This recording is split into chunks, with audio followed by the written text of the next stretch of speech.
Guten Tag, grüezi miteinander, hello.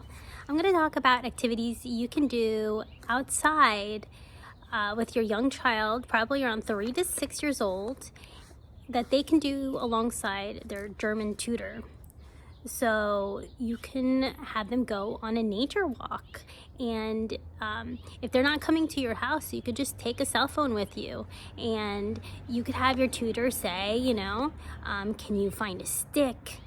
And then once they find a stick, you can talk about it. Is the stick large? Is it small? Is it heavy? Is it bumpy? What color is the stick? What's the color on the inside of the stick?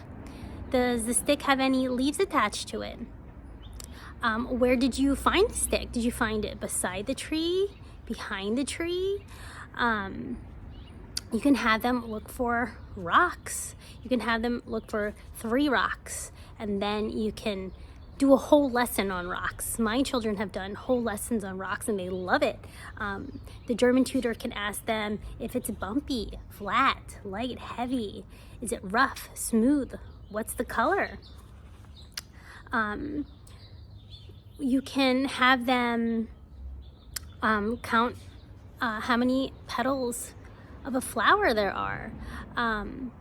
You can talk about everything they see, everything they hear. What do they hear? Do they hear tweeting?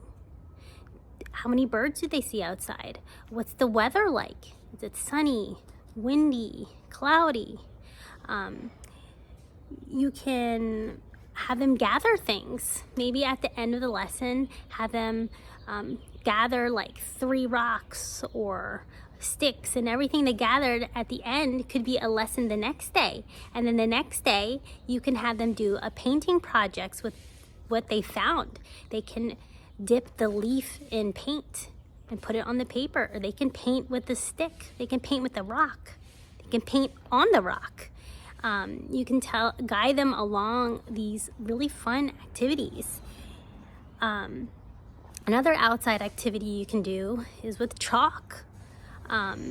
You can hold the camera, or you can prop the camera up, and your tutor can ask your child to draw a circle, a square, a rectangle, numbers. There's so many creative things you can do outside with your child. So that's a great way to get started, because they're not just sitting down, they're moving. Movement is so important for young children. So in the next video, I'm going to be talking about games you can play with your child in order to learn German. Dankeschön. Tschüss.